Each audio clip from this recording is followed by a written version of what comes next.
welcome back. Up next, to present on the territory-wide education body and local education, we have Anishinaabe Nation's lead negotiator for education jurisdiction, Derek Chung. Derek? Hi, thanks, Jocelyn. Hi, everybody. Nice to be back again today. So as Jocelyn said, I want to talk a bit about the territory-wide education body and local education. So everyone here is familiar, of course, with their own local education programs. And just want to reflect a bit on what we heard yesterday and today. Yesterday, I gave you a general update and overview of the new system we're creating.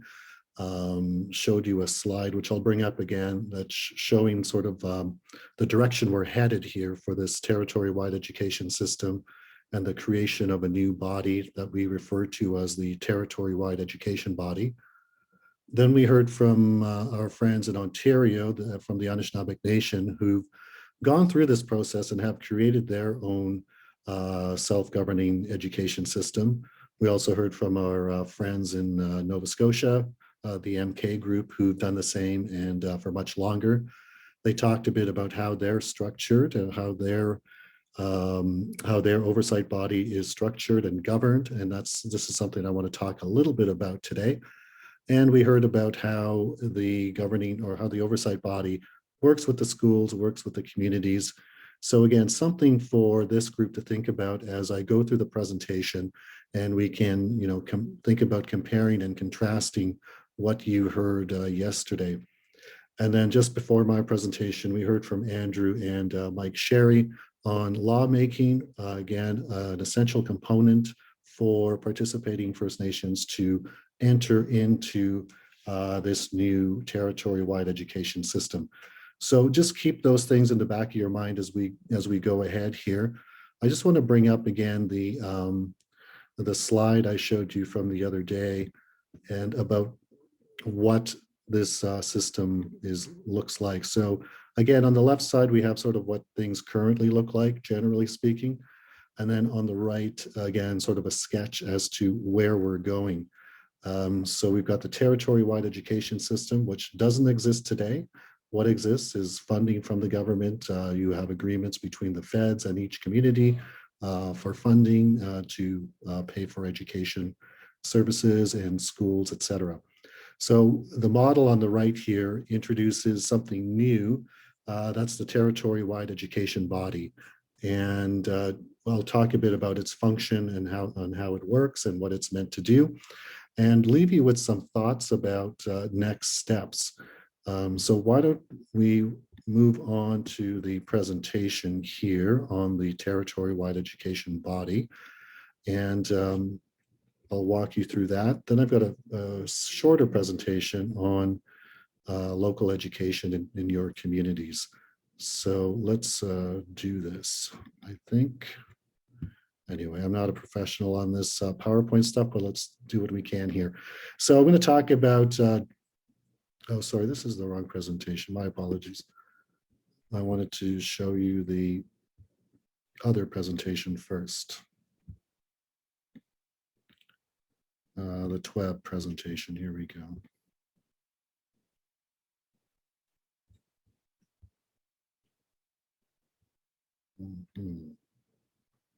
Let's see, what am I doing wrong here? Okay.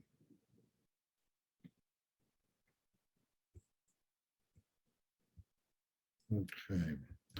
Well, I'll tell you what, why don't I start with this one since it's on my screen, I can't seem to get it off there.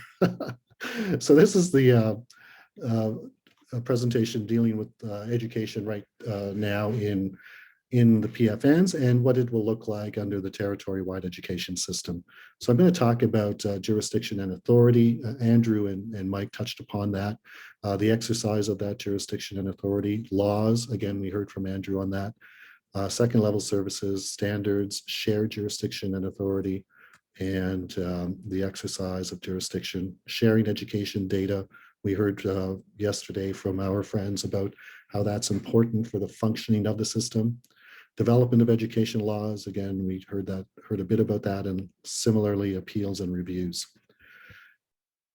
So what we're dealing with here and under this agreement with Canada is PFN jurisdiction and authority on reserve for elementary and secondary education. Each PFN will have the authority to administer post-secondary education program for its members.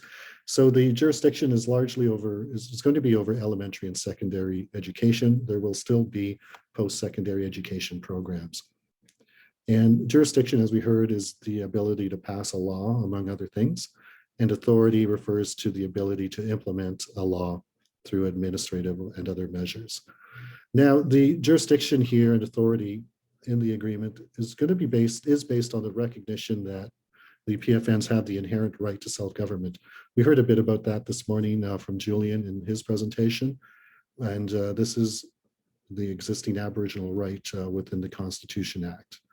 And in particular, for us here, the inherent right to self-government includes jurisdiction in relation to education.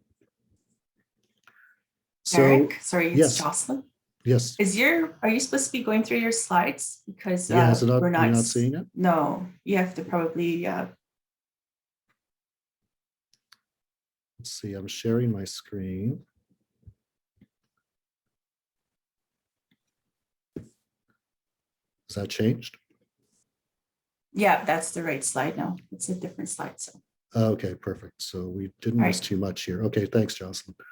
Okay, so in exercising the jurisdiction and authority, each PFN will do so in a manner respectful of their local traditional teachings, laws, values, customs, and practices. So this is according to each PFN and what they value. They'll also do this in a manner respectful of collaboration with all levels of government and in accordance with the education agreement. Again, this is really just jurisdiction over education. It's not jurisdiction over other areas. Education law, under the agreement, education laws are required to be in writing and in English, although you can certainly translate your local education law into your local language. And again, because you have jurisdiction, your education laws do not need the approval of Canada or Ontario. Second level services, again, when it comes to local education, they support delivery of education programs. Each PFN will still be responsible to ensure that these second level services are provided where needed. And second level services can be provided directly by a PFN or by two or more PFNs through service providers, tribal councils, or even the TWEB. So again, it's really saying here that second level services will likely continue as they exist today, but the TWEB, the new body, could also be a second level service provider if that's what the First Nations want. And again, PFNs may develop laws related to second level services having jurisdiction over education. Education standards. So again, I talked yesterday, and I'll talk about this in the other TWEB presentation, but the TWEB is, one of its roles is to set education standards that are applicable to schools in the territory-wide education system. So these standards set out student achievement expectations for example, literacy and numeracy. Each PFN, in coordination with the TWEB, will adopt the education standards set by the TWEB. So again, TWEB sets the standards to be followed by the PFNs. And each PFN will have the flexibility to develop, modify, and implement curriculum that reflects community learning objectives that also meet the education standards. So I want to talk a bit about shared jurisdiction and authority. So the jurisdiction of the First Nations is inherent, right? That's the premise here, is that First Nations inherently have jurisdiction over education, and under this agreement, Canada agrees to recognize that jurisdiction. So if the jurisdiction resides with the First Nations, how is it that the TWEB can set laws? So the way that works is each participating First Nation will through the education agreement delegate some jurisdiction and authority to the TWEB.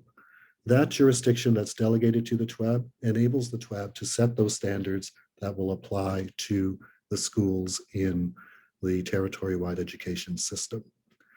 And in setting those standards and laws, through education laws, PFNs will agree to comply with the education laws of the TWAB. They will agree to comply with the oversight functions of the TWAB, comply with the education standards, and administer the education funding received from the TWAB. So you'll remember that the functions really of the TWAB are to set the education standards, have some oversight into how schools are function basically, and also to administer funding to schools in each of the participating First Nations. So in terms of exercising jurisdiction, we covered this a little bit. The exercise of jurisdiction will be done through council, the elected governing body. A PFN may delegate some jurisdiction to the TWAB, some additional jurisdiction. So the agreement sets out that each PFN will delegate certain jurisdiction to the TWAB relating to education standards and a couple of other things which I'll get to in the TWAB presentation. A PFN may also delegate additional jurisdiction to the TWAB if it wishes. And a council of a PFN may delegate any authority or part thereof to a local education authority, committee, or other entity of that PFN. So this is probably already being done in practice today in First Nations, where a local education authority or a committee of the council is responsible for the delivery of education services in any given community. So that will continue under the new system. And then, of course, community schools will continue to operate by existing local education authorities, committees, et cetera. So again, local education will continue to operate much the same way as it does today. It's not the intention of the TWAB to come in and operate your schools and run them. Its job is to set some standards with regard to curriculum and outcomes, and also to distribute funding. Those are the primary responsibilities. In order to properly function, the TWAB will need data from schools and in communities, and that will be done through data sharing agreements. This will allow the TWAB to provide for administration, funding allocation, and to perform its oversight functions. This will require education data sharing agreements between the TWAB and the schools or the First Nations. Here we talk a bit about development of the education laws. I don't want to get into this. We kind of just heard a presentation about how a law is developed. So I think we've heard that. Likewise, appeals and reviews of education laws. We heard that from Michael and Andrew just earlier. So I'm going to turn this presentation off. And let's see if I can get to the other presentation on the TWAB.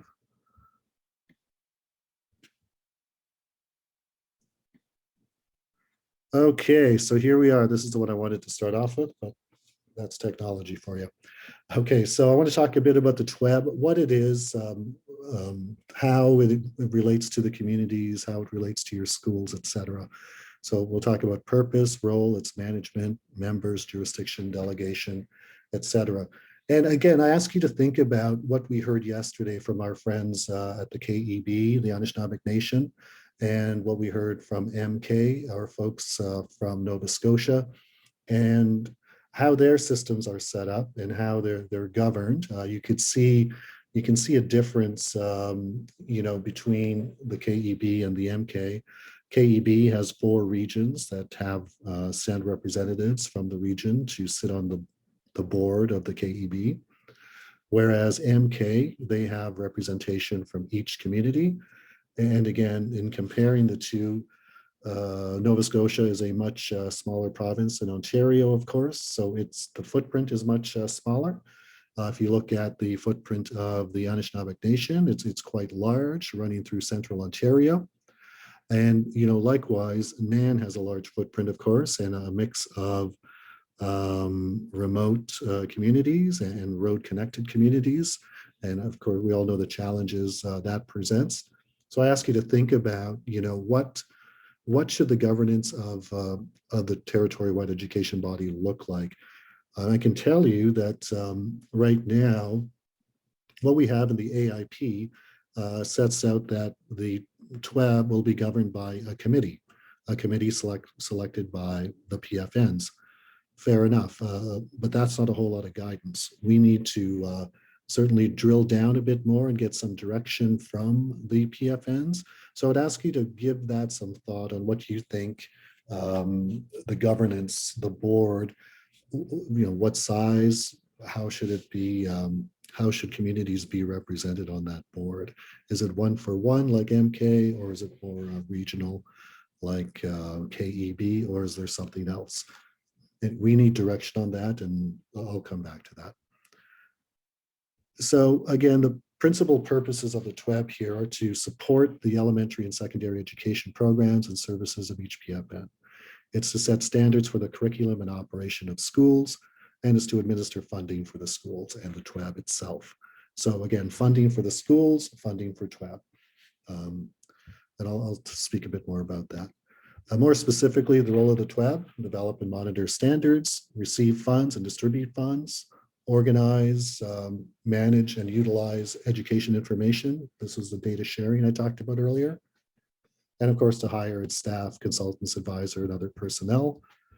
It will administer funding agreements between TWAB and the PFNs, set instructional hours per year, determine type and use of standardized tests, develop and implement requirements regarding diplomas, and establish a repository of laws, education laws of the PFNs and the TWAB itself. It will also be a liaison body between Canada and Ontario. We heard about this similar function from, again, the Anishinaabe Nation and their relations with Ontario and their ongoing discussions with Canada on funding issues, among other things. And similarly, we heard this from MK in Nova Scotia, where, to their credit, they were able to work with the province to bring forward language legislation, which is an incredible accomplishment, in my opinion, and certainly goes beyond what maybe most people would expect from an education body like that. So you can see the importance that this body can have as a liaison to the other orders of government here. And another thing too is to commission studies, reports, and research to evaluate the effectiveness of the territory-wide education system. One of the missions, I believe, of the system should be continuous improvement. And how do you know if you're improving if you don't have data, reports to measure against, and goals, et cetera? So I think that's an important objective to have in mind. And it will carry out other powers, duties, and functions as delegated by the PFNs. So again, here's the piece on sort of management and governance of the TWEB. Like I say, right now it will be managed by an executive committee. What does that look like? Don't know. How many committee members will it have? Don't know. How are they selected? Can't tell you. But these are things we need to develop as we engage with communities. We need to begin getting some consensus, reaching a consensus around what that looks like. So again, this speaks to the importance of community engagement going forward. That speaks to the importance of having the NAN negotiating team, education team, visiting your community, speaking to your leaders, speaking to your educators, speaking to your community members, again, to get some direction and begin working towards a consensus. I believe it was Matthew Anges yesterday that talked about it's important for folks to understand the TWAB and what it is and what it's about and how it works, because it's really, this is the new piece that's being introduced here and is an outcome of the education agreement. And it's important that everybody have an understanding about what it is and have their voices heard upon what it should look like. So the TWAB will also have other roles and structures as determined by the executive committee to deal with finance, personnel, policy, curriculum, and other matters.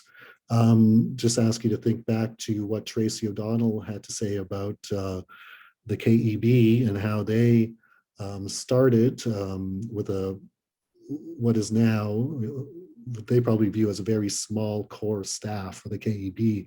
And in their next round of funding with the government, they're looking to add over 100 new roles in their education body. So, that should tell us that this TWEB will require careful planning and input from communities in order for it to function. And the more information that we have going into this with Canada when it comes to the funding agreement and negotiations, the more information and the business case we have for this, the better off we will be in terms of getting appropriate funding for the TWEB. So the PFNs will be members of the TWEB. So as members, they would have a role in putting the directors in place on the committee. And under the agreement, the representatives from PFNs will meet in a General Assembly at least once a year to review reports, conduct other business, and provide direction. So there's at least one meeting required per year. And it's not to say you can't have more than that, but you at least have to have one. So jurisdiction. So here again, we talk about the jurisdiction being delegated from each PFN to the TWEB in the education agreement. Okay, so again, the jurisdiction of the TWEB relates mainly to setting standards applicable to PFN schools. So what jurisdiction will the TWEB have? Well, it's going to have jurisdiction to establish education and operation standards, ensure that courses of study in schools allow students to transfer without academic penalty to and from PFN schools and provincially funded schools. So what this means is a kid graduating from the school on your reserve from grade 8 should be able to attend any grade 9 high school in grade 9 without suffering any academic penalty, meaning being held back because that student doesn't meet the academic qualifications for that grade 9 school. So there should be no penalty. Students should be able to transfer freely in and out of the system.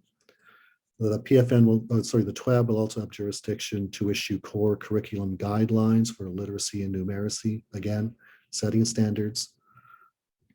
It will have the jurisdiction to conduct reviews of PFN education programs and services, designate graduation requirements for diplomas and certificates, and set qualifications and experience requirements for teachers, directors, supervisory officers, etc., so that there's some level of consistency and some standard as to who is hired in our community schools. I think we all know that's a challenge, and I think that if we had standards known and set across the system, it could help or would likely help with retention and so forth.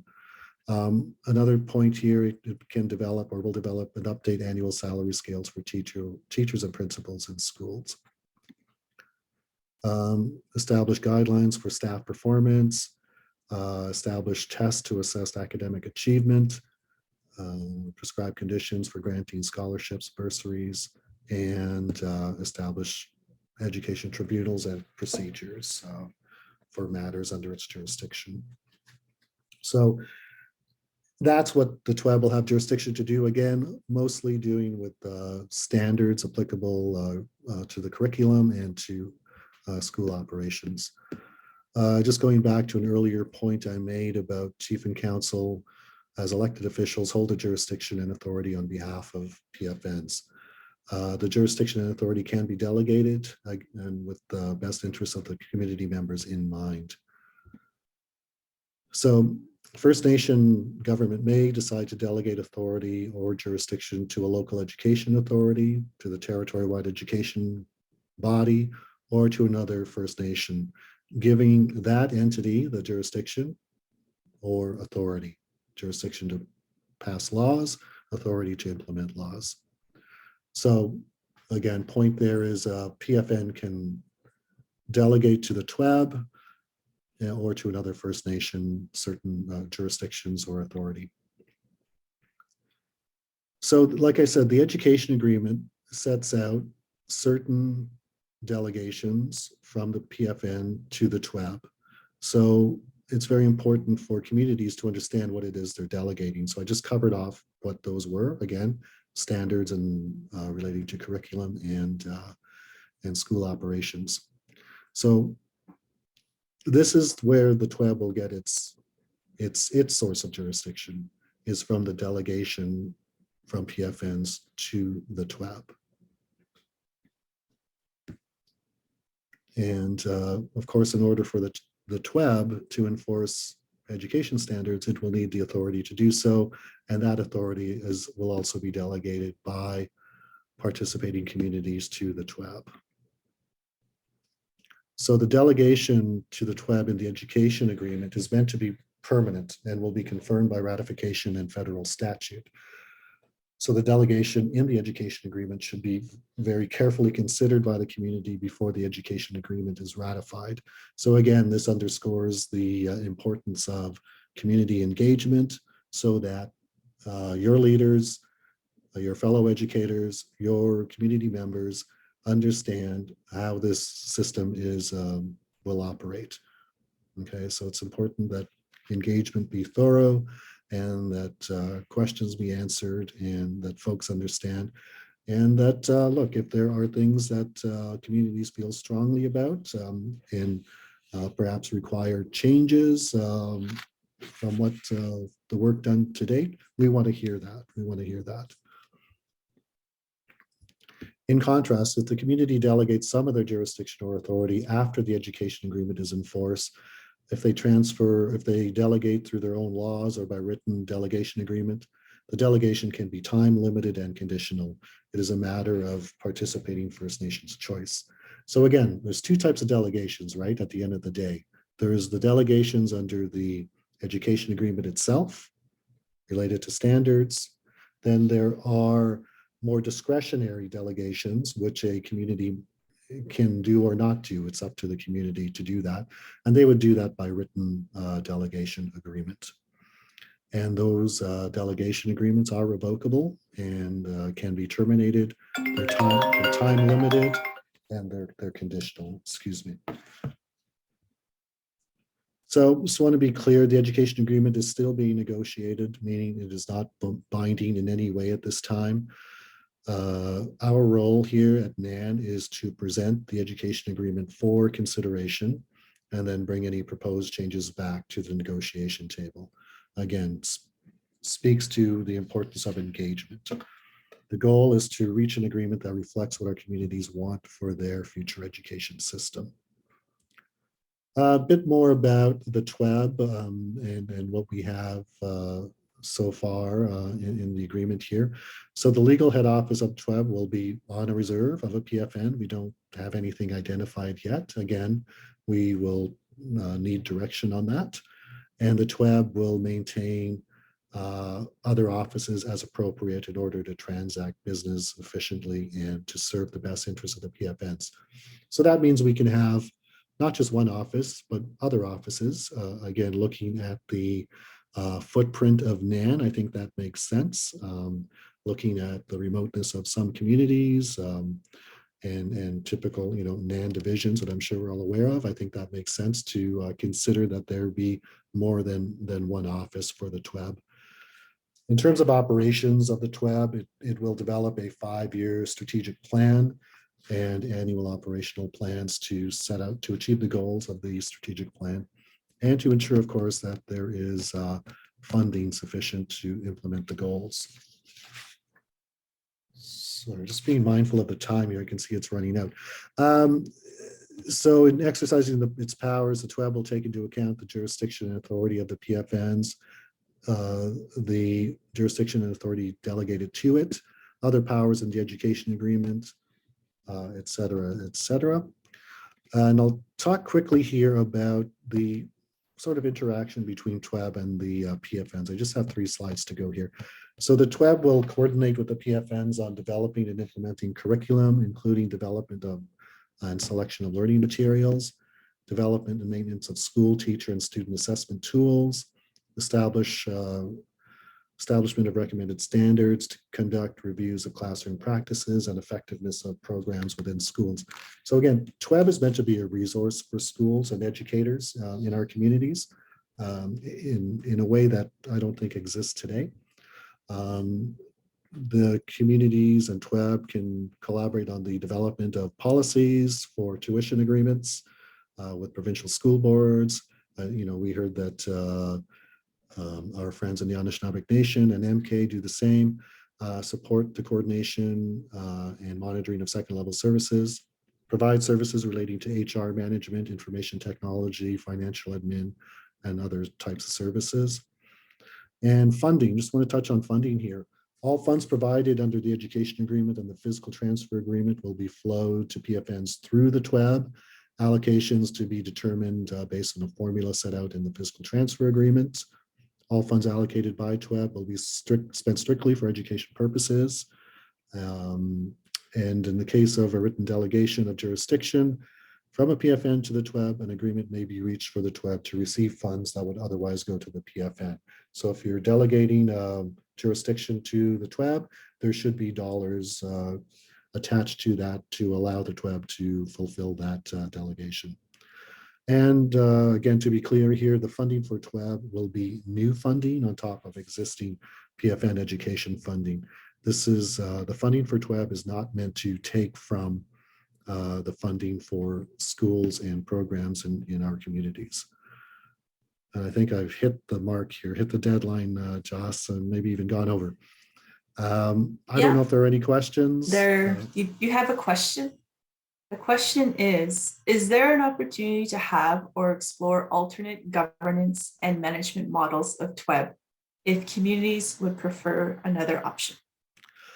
Yeah, look, we don't have anything set in stone at this point. So the field is wide open to consider all these things.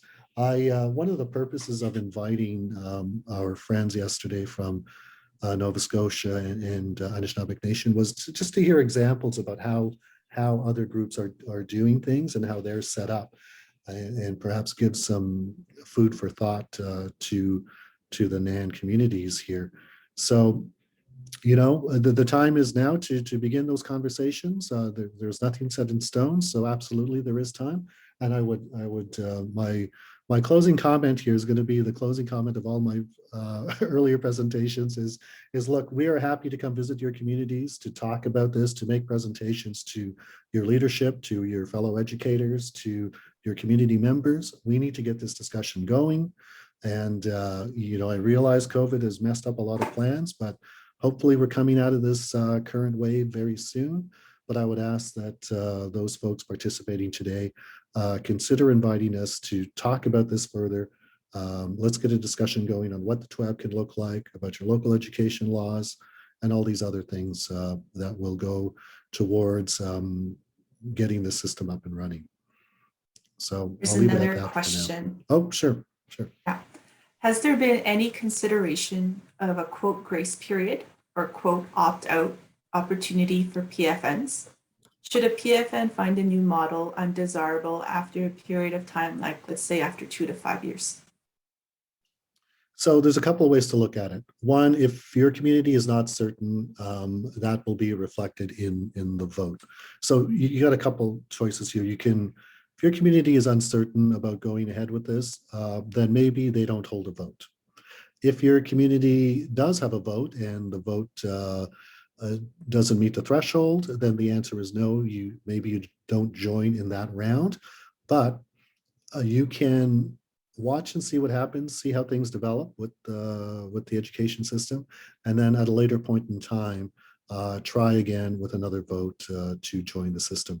KEB and the Anishinaabe Nation did that. They had a good turnout in the first round. They didn't get everybody, but then in subsequent rounds, they have added communities who've joined, who've gone through the process of ratification and were able to join later. The general sense right now with Canada is that this is a one-way street. You join, you're in. Is there a way to get out? Practically, look, anything is possible. I can't say today that once you're in for the rest of your community's lives. I'm not able to say that today. But I can tell you right now, the agreement does not speak to an exit mechanism. But if the feedback is that, we want to see something like that, we can certainly look at that. But I would suggest that your exit mechanism will lead you to a situation, to the status quo, what we have today.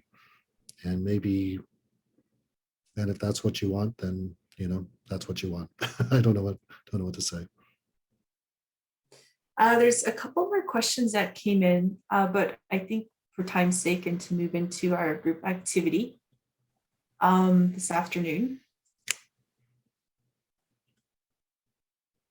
or would you field a couple more questions?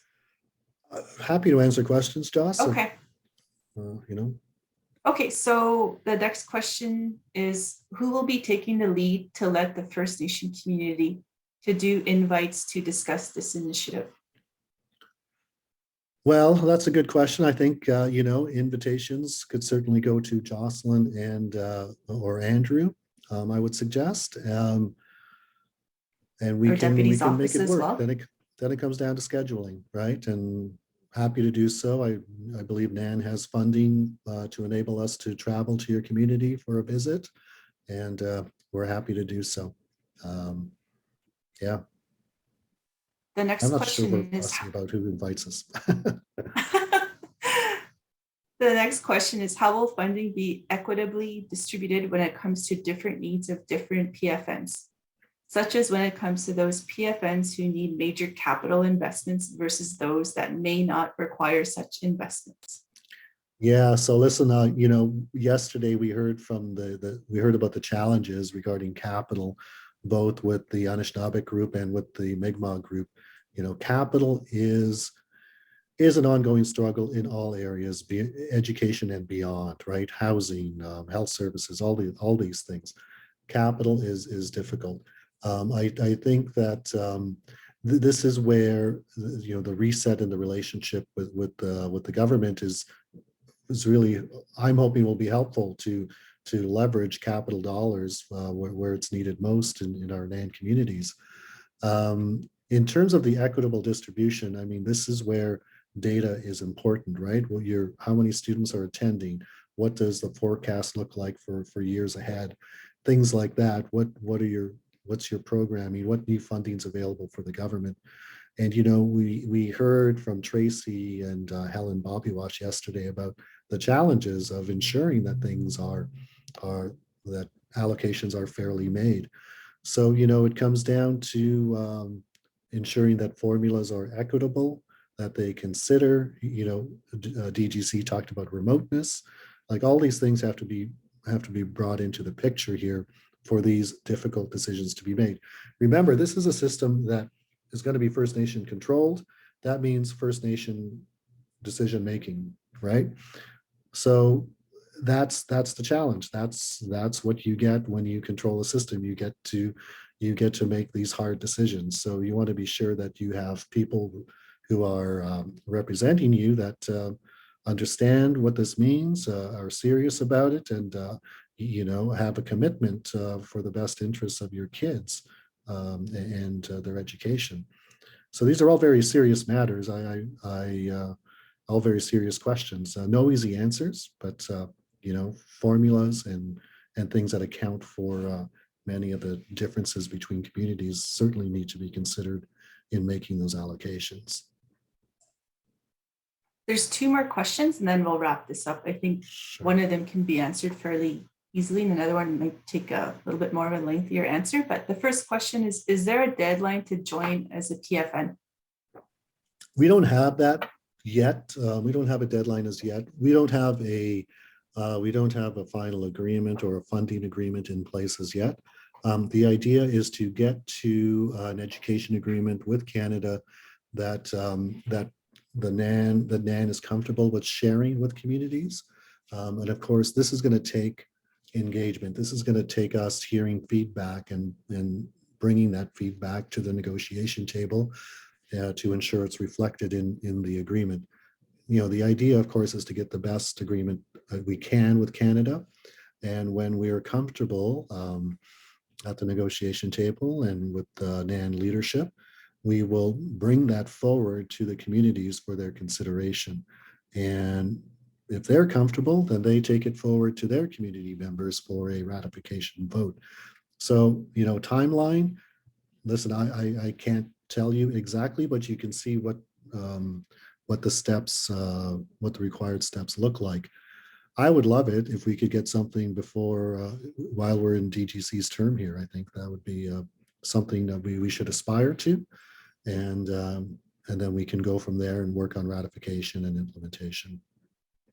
The next question is on standardization. In terms of ensuring standardization across the board, how will TWEB monitor and enforce that all schools adhere and teach the approved curriculum? If we do not deal with this ongoing deficiency, we will continue to have major problems. Someone has to oversee this critical section. Yeah, and again, it's about having the right people working at the territory-wide education body. It's about it having resources. It's about sharing information. It's about the system being able to respond to these shortfalls. The TWEB right now in the agreement, we contemplate an intervention by the TWEB for schools that are failing. And by agreeing to ratify this agreement, First Nations would be agreeing to having that type of intervention if required. But the idea is here to develop a system that will support schools in our community so that they don't get to that point. The idea is to build a network that can support schools where we can share best practices and learn from each other in a way that I don't think we get to do now. I think we've got more of a silo type arrangement where each community runs their schools without a whole lot of interaction. But I think this system will build in a forum through TWEB to interact and share best practices to ensure that all communities are brought along and improvements made across the board.